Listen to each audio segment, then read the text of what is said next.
বিভূতিভূষণ বন্দ্যোপাধ্যায়ের রচনা পাঠ করছি আমরা। তার বিভিন্ন রকমের লেখা, বিভিন্ন রকমের গল্প, বিভিন্ন রকমের অভিজ্ঞতা, বিভিন্ন রকমের চিত্রাবলীর সমষ্টি, এ সমস্ত আমরা এক একদিন এক একটি করে পাঠ করছি। আজকের রচনাটির নাম বা আজকের গল্পটির নাম যদু হাজরা ও শিখিধ্বজ। আপনারা একালে যদু হাজরার নাম বোধহয় অনেকেই শোনেননি। আমাদের বাল্যকালে কিন্তু যদু হাজরাকে কে না জানত।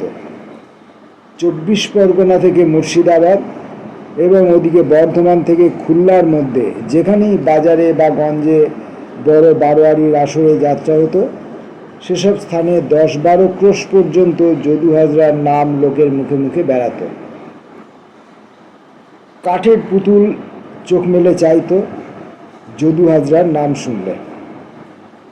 আপনারা কেউ কি যদু হাজরাকে নল দময়ন্তী পালাতে নলে পাঠ করতে দেখেননি? তাহলে জীবনের বহু ভালো জিনিসের মধ্যে একটা ভালো সেরা জিনিস হারিয়েছেন। আমি দেখেছি। সে একটা অদ্ভুত দিন আমার বাল্য জীবনে। তখন আমার বয়স হবে 12 কি 13। আমাদের গ্রামের একটি নববিবাহিতা বধূর বাপের বাড়িতে কি একটা কাজ উপলক্ষে নববধূটিকে নৌকো করে তার বাড়িতে আমাকেই রেখে আসতে হবে ঠিক হলো। পৌষ মাস, খুব শীত পড়েছে।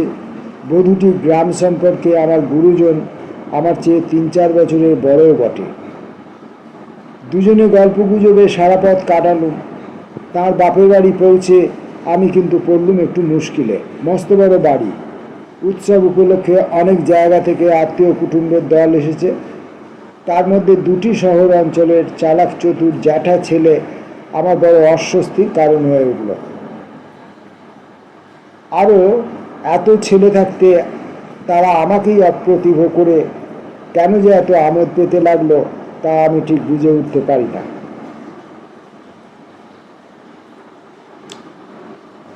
একটি ছেলের বয়স 15 হবে, রং ফর্সা, ছিপছিপে, সিল্কের পাঞ্জাবি গায়ে, নাম ছিল যতীন। নামটা এখনো মনে আছে। সে আমাকে বলল, কি পড়ো?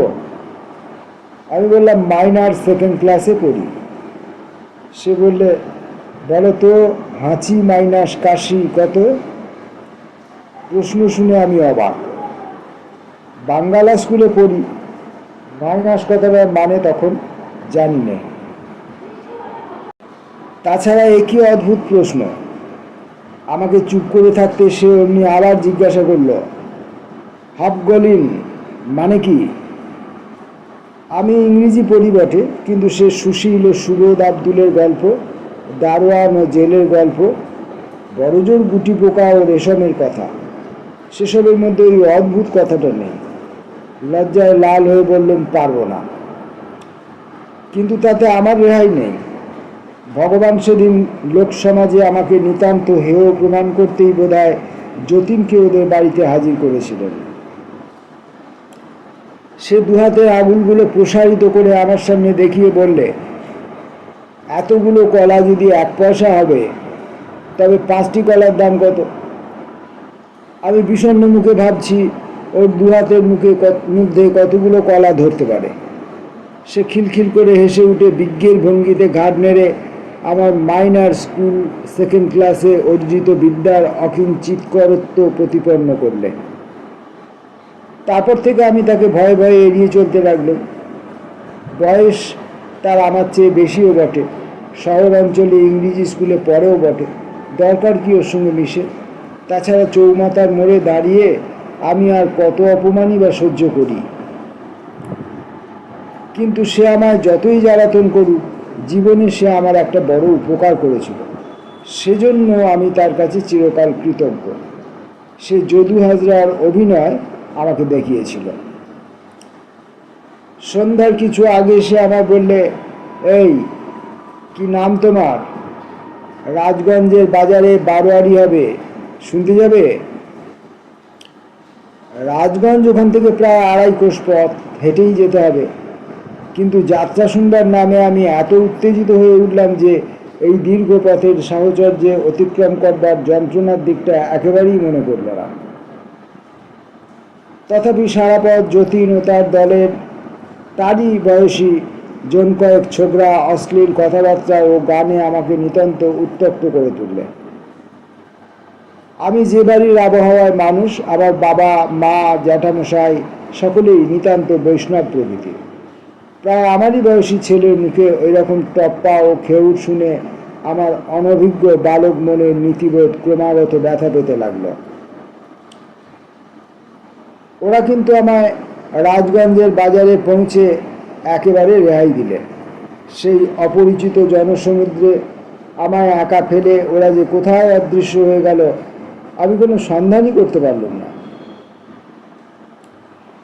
যাত্রা বোধহয় রাত্রে, তখন সবে সন্ধে হয়েছে। বারোয়ারির খুব বড় আসর, অনেক ঝাড় লণ্ঠন টাঙিয়েছে, বাঁশের জাফরির গায়ে লাল নীল কাগজের মালা ও ফুল, আসরের চারিধারে রেলিং দিয়ে ঘেরা। রেলিংয়ের মধ্যে বোধহয় ভদ্রলোকদের বসবার জায়গা, বাইরে বাজে লোকেদের। রাজগঞ্জের বাজারে আমি জীবনে আরও 2-1 বার বাবার সঙ্গে এর আগে যে না এসেছি এমন নয়, কিন্তু এখানে না আমি কাউকে চিনি না আমাকে কেউ চেনে। রেলিংয়ের ভেতরে জায়গা আমার মতো ছোট ছেলেকে কেউ দিলে না, আমিও সাহস করে তার মধ্যে ঢুকতে পারলুম না। বাইরে বাজে লোকেদের ভিড়ের মধ্যে ঠেসাঠেসি করে ইট পেতে বসতে গেলুম, তাতেও নিস্তার নেই। বারোয়ারির মুরব্বী পক্ষের লোকেরা এসে আমাদের সে জায়গা থেকে উঠিয়ে দিয়ে সেখানে বিশিষ্ট লোকেদের জন্য বেঞ্চি আনিয়ে পাতিয়ে দেয়। আবার যেখানে গিয়ে বসি সেখানেও কিছুক্ষণ পরে সেই অবস্থা। অতি কষ্টে আসরের কোণের দিকের জায়গায়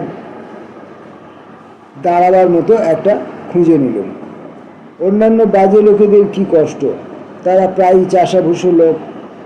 5-6 ক্রোশ দূর থেকে পর্যন্ত অনেক মহা আগ্রহ যাত্রা শুনতে এসেছে। এই শীতে তারা কোথাও বসার জায়গা পায়নি, তাই তাদের বসবার বন্দোবস্ত করে না, কেউ তাদের বসবার বন্দোবস্ত করে না। স্টেশন মাস্টারবাবু, মালবাবু, কেরানিবাবু ও পোস্টমাস্টার বাবুদের যত্ন করে বসাতে সবাই মহা ব্যস্ত। যাত্রা আরম্ভ হলো। নল দময়ন্তীর পালা। একটু পরেই যদু হাজরা নল সেজে আসরে ঢুকতেই তখন হাততালির রেওয়াজ ছিল না, চারিদিকে হরিধ্বনি উঠল। অত বড় আসর মন্ত্রমুগ্ধবৎ স্থির ও নীরব হয়ে গেল। আমি যদু হাজরার নাম কখনো এর আগে শুনিনি, এই প্রথম শুনলাম।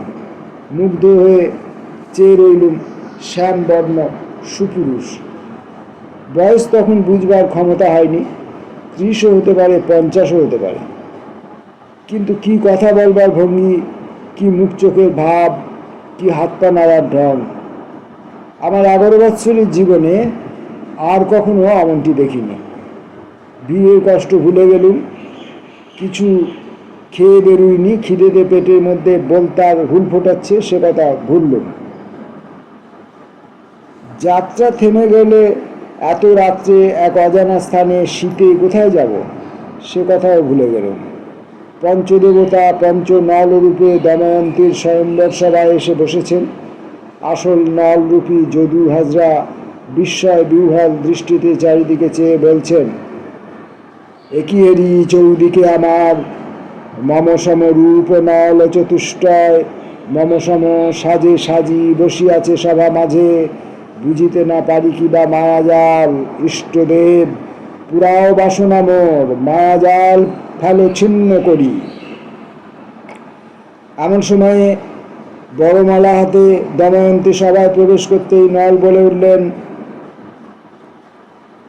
দময়ন্তী দময়ন্তী, মনে পড়ে হংসী মুখে আনন্দ বারতা, আমি এই নলরাজ বসি স্তম্ভ পাশে। অপর 4 জন সঙ্গে সঙ্গে সমস্যারে বলে উঠল, দময়ন্তী দময়ন্তী, মনে পড়ে হংসী মুখে আনন্দ বারতা, এই আমি নলরাজ বসি স্তম্ভ পাশে। প্রকৃত নলের তখন বিমূঢ় দৃষ্টি। তারপরে বনে বনে ভ্রাম্যমান রাজ্যহীন সহায় সম্পদহীন উন্মত্ত নলের সে কি করুণ ও মর্মস্পর্শী চিত্র। কতকাল তো হয়ে গেল, যদু হাজরার সে অপূর্ব অভিনয় আজও ভুলিনি। চোখের জল কতবার গোপনে মুছলুম সারা রাত্রির মধ্যে, পাছে আশেপাশের লোক কান্না দেখতে পায়। কতবার হাঁচি আনবার ভঙ্গিতে কাপড় দিয়ে মুখ চেপে রাখলুম।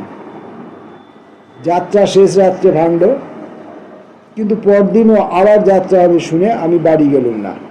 একটা খাবারের দোকানে কিছু খেয়ে সারাদিন কাটিয়ে দিলাম। রাত্রে আবার যাত্রা হলো।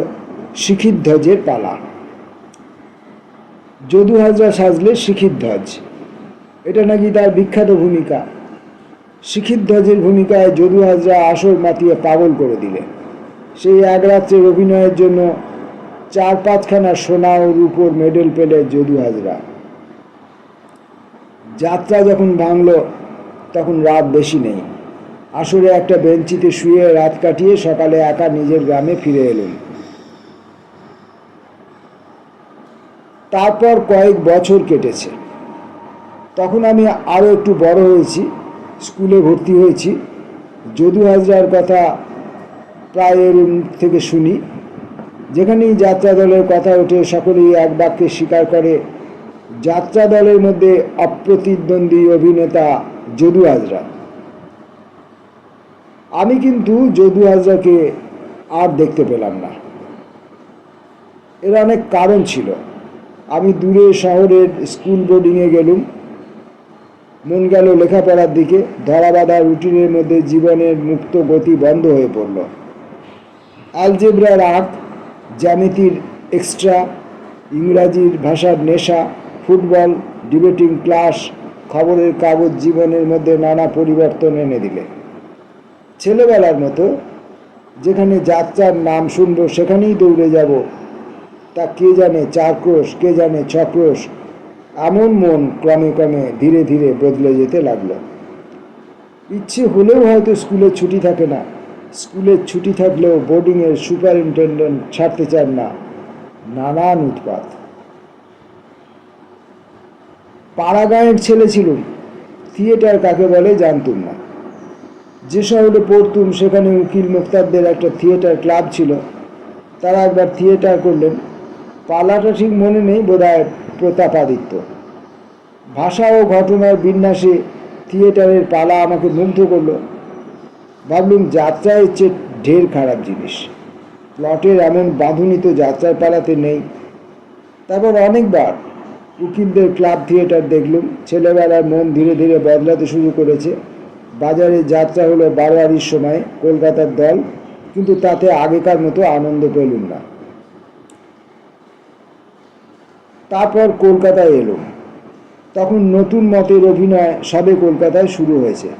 বড় বড় বহু বিখ্যাত নটদের অভিনয় দেখবার সুযোগ জীবনে প্রথম ঘটল।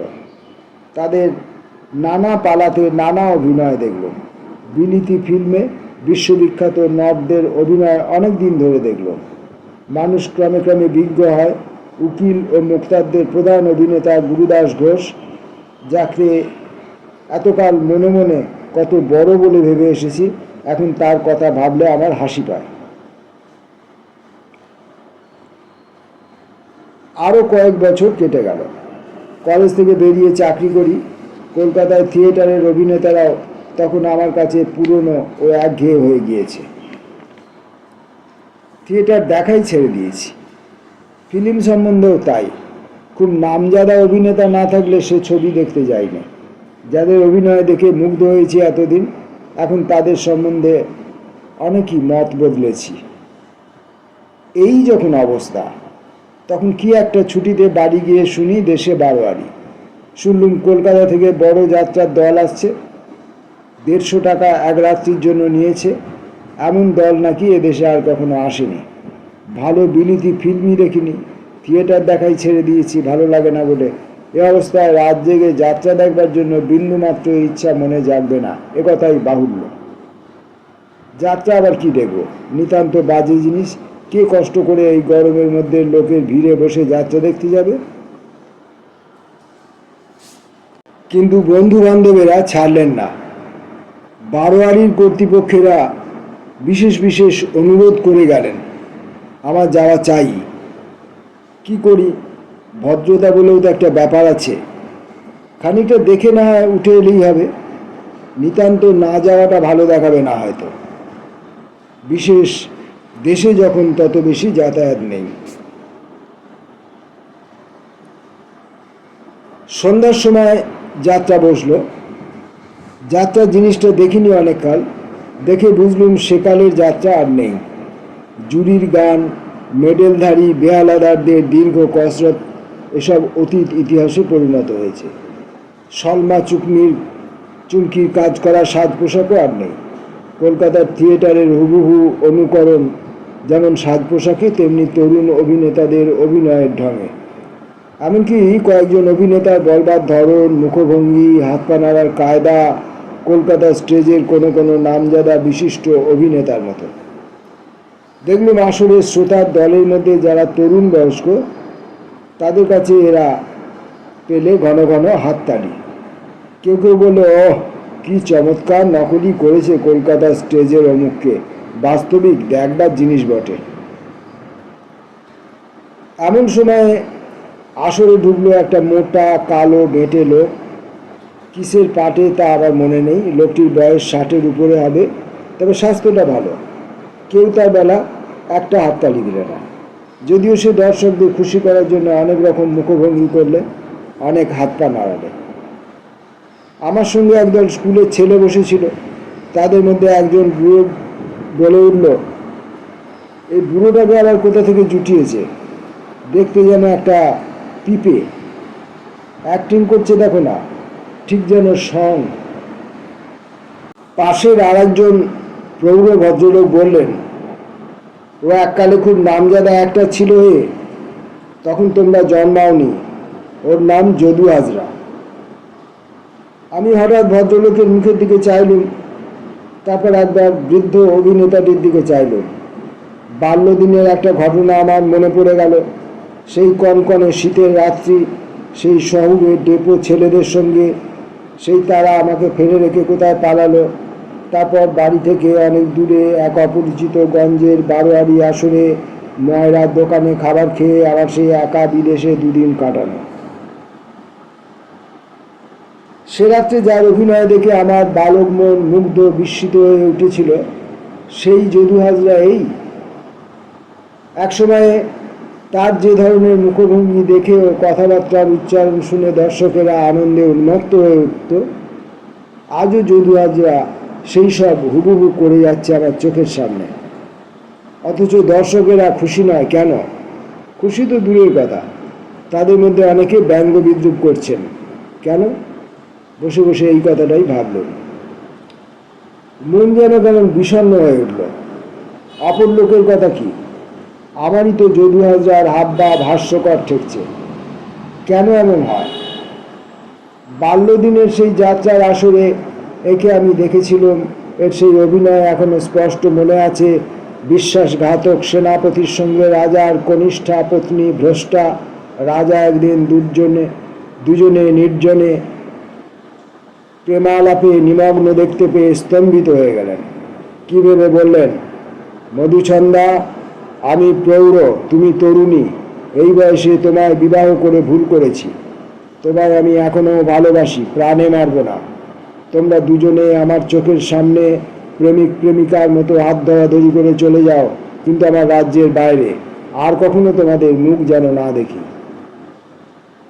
ওরা ধরা পড়ে দুজনে ভয় ও লজ্জায় সংকুচিত হয়ে পড়েছে। রাজার সামনে এ কাজ কেমন করে করবে? হাত ধরাধরি করে কেমন করে যাবে? রাজা তরোয়ার করে বললেন, যাও, নইলে দুজনকেই কেটে ফেলবো। ঠিক ওইভাবেই যাও। শেষে তারা তাই করতে বাধ্য হলো। রাজা স্থির দৃষ্টিতে তাদের দিকে চেয়েছিলেন। তারা যখন কিছু দূর চলে গিয়েছে, তখন তিনি হঠাৎ উদ্ভ্রান্তের মতো মুক্ত তলোয়ার হাতে হা হা রবে একটা চিৎকার করে তাদের দিকে ছুটে গেলেন। সঙ্গে সঙ্গে তারাও আসরের বাইরে চলে গেল। মনে আছে রাজার সেই চমৎকার ভঙ্গিতে তার হতাশ হা হা রবের মধ্যে একটা ট্র্যাজিক সুর ছিল। আসল শুদ্ধ দর্শককে তা বিচলিত করেছিল। আমি তখন যদিও নিতান্ত বালক, কিন্তু আমার মনে সেই দৃশ্যটি এমন গভীর দাগ দিয়েছিল যে এই এত বয়সেও তা ভুলতে পারিনি। পরের দিন যদু হাজরার সঙ্গে দেখা হলো। ওদের যেখানে বাসা দিয়েছে তার সামনে একটা টুলের উপর বসে সে তামাক টানছে। আমি বললাম, কাল আপনার পার্ট বড় চমৎকার হয়েছে। বৃদ্ধ আগ্রহের সুরে আমার মুখের দিকে চেয়ে বললে, আপনার ভালো লেগেছে? বললুম, চমৎকার, এমন অনেকদিন দেখিনি। কথাটার মধ্যে সত্যের অপরাধ ছিল। বৃদ্ধ খুব খুশি হলো, মনে মনে প্রশংসা জিনিসটা বেশি বেচারির ভাগ্যে অনেকদিন জোটেনি। আসলে কাল যখন তরুণ অভিনেতার বেলায় ঘন ঘন হাততালি করেছে, যদু হাজার ভাগ্যে সেই জায়গায় বিদ্যুৎ ছাড়া আর কিছুই জোটেনি। বৃদ্ধ বললে, আপনি বোঝেন তাই আপনার ভালো লেগেছে।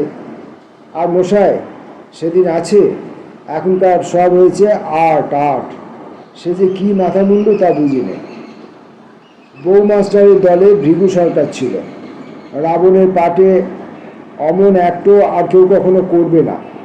আমি সেই ভৃগু সরকারের সাগরেদ, বুঝলেন? আমায় হাতে ধরে শিখিয়েছেন তিনি। মরবার সময় আমার হাত ধরে বলে গেলেন, যদু, তোমায় যা দিয়ে গেলাম তোমার জীবনে আর ভাবনা থাকবে না। আমি বললুম, এ বয়সে আপনি আর চাকরি কেন করেন? না করে কি করি বলুন? বড় ছেলেটি উপযুক্ত হয়েছিল, আজ বছর 2 হলো কলেরা হয়ে মারা গেল। তার সংসার আমারই ওপর। নাতনিটির বিয়ে দিতে হবে আর কিছুদিন পরেই। পয়সা আগে যা রোজগার করেছি হাতে রাখতে পারিনি, এখন আর তেমন মাইনেও পাইনি। 150 টাকা পর্যন্ত মাইনে পেয়েছি একসময়। আমার জন্য অধিকারী আলাদা দুধ বন্দোবস্ত করে দিয়েছিল যখন ভূষণ দাসের দলে থাকতাম। এখন পাই 35 টাকা মাইনে। আর সতীশ বলে ওই যে ছোকরা কাল রামের পাঠ করলে, সে পায় 80 টাকা। ওরা নাকি আর্ট জানে। আপনিই বলুন তো, কাল ওর পাঠ ভালো লাগলো আপনার, নাকি আমার পাঠ ভালো লাগলো? এখনকার আমলে ওদেরই খাতির বেশি অধিকারীর কাছে। আমাদের চাকরি বজায় রাখাই কঠিন হয়েছে। মনে মনে ভেবে বললুম, যদু হাজরার এতদিন বেঁচে থাকাটাই উচিত হয়নি। 40 বছর আগে তরুণ যদু হাজরাকে বউ মাস্টারের দলের ভৃগু সরকার যেভাবে হাত পা নাড়বার ভঙ্গি ও উচ্চারণের পদ্ধতি শিখিয়েছিল, বৃদ্ধ যদু হাজরা আজও যদিও তা আসলে দেখাতে যায়, তবে বিদ্রুপ ছাড়া আর কিছু প্রাপ্য হবে না। এ কথা তাকে বলি কেমন করে? কালের পরিবর্তন তো হয়েছেই। তাছাড়া তরুণ বয়সে যা মানিয়েছে, এ বয়সে তা কি আর সাজে? এই ঘটনা 5-6 বছর পরে নেবুতলার গলি দিয়ে যাচ্ছি। একটা বেনেতি মশলার দোকানে দেখি যদু হাজরা বসে আছে। দেখেই বুঝলুম দারিদ্র্যের চরম সীমায় এসে সে টেকেছে। পরনে অর্ধমলিন থান, পিঠের দিকটা ছেঁড়া, এক জায়গায় ময়লা জামা। আমায় দেখে সে চিনতে পারলে। আমি ওকে খুশি করবার জন্য বললাম, আপনি চিনতে পারুন আর নাই পারুন, আপনাকে কে না চেনে? আগুন কি ছাই চেপে ঢেকে রাখা যায়? তা এখন বুঝি কলকাতায় আছেন? বৃদ্ধের চোখে জল এলো প্রশংসা শুনে।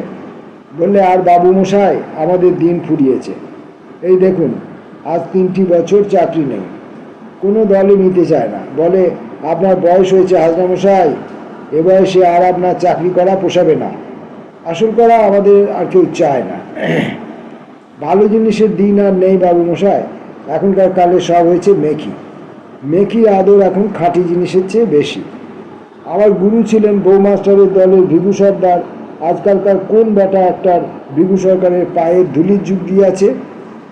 রায় উন্মাদিনী পালায় আয়ান ঘোষের পাঠে যে একবার ভৃগু সরকারকে দেখেছে। আরও বার কয়েক প্রশংসা করে এই ভগ্ন হৃদয় বৃদ্ধ নটকে শান্ত করলুম। জিজ্ঞাসা করে ক্রমশ জানলুম এই মশলার দোকানি বৃদ্ধের বর্তমান আশ্রয়স্থল।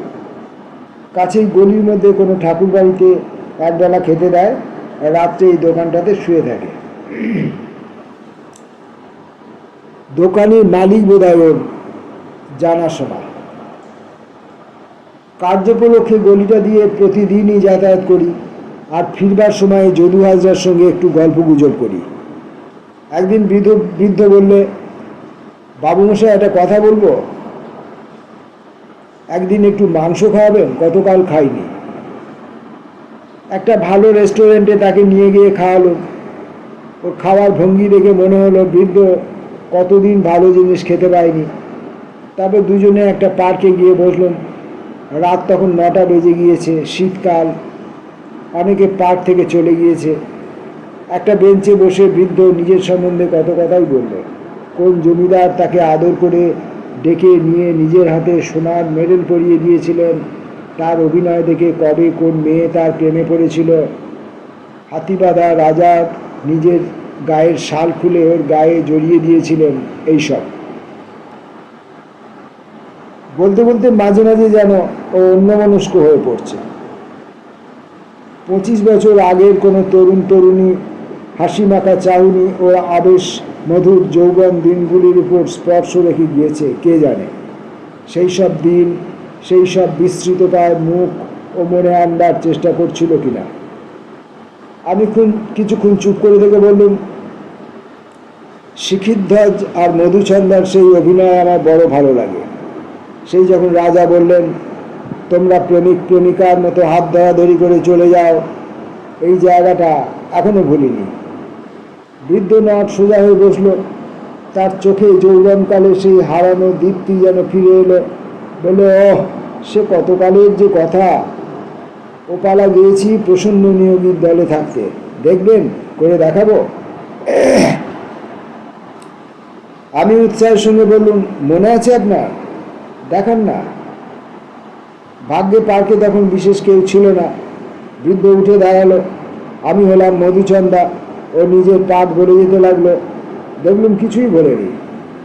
শেষে আমার দিকে ফিরে জলদগম্ভীর সুরে বললে, যাও মধুচন্দা, তোমরা দুজনে প্রেমিক প্রেমিকার মতো হাত ধরাধরি করে চলে যাও। তারপর আমি কয়েক পা এগিয়ে যেতেই বৃদ্ধ সেই পুরানো ট্র্যাজিক সুরে হা হা হা হা করে আমার দিকে উদ্ভ্রান্তের মতো ছুটে এলো। সত্যিই কি অপূর্ব সে সুর, কি অপূর্ব ভঙ্গি। ভগ্ন হৃদয় বৃদ্ধ নট তার জীবনের সমস্ত ট্র্যাজেডি ওর মধ্যে ঢেলে দিলে। যেন সত্যই ও ভগ্ন হৃদয় পৌর রাজা শিখিধ্বজ। অবিশ্বাসিনী মধুচন্দা ওকে উপেক্ষা করে তার তরুণ প্রেমিকের সঙ্গে হাত ধরাধরি করে চলে গেল। অল্প কয়েক মুহূর্তের জন্য বৃদ্ধ যদু হাজরা 30 বছর আগের তরুণ নট যদু হাজরাকে ছাড়িয়ে গেল। এই যদু হাজরার শেষ অভিনয়। এর মাসখানেক পরে একদিন নেবুতলায় সেই মশলার দোকানটাতে খোঁজ করতে গিয়ে শুনলুম সে মারা গিয়েছে।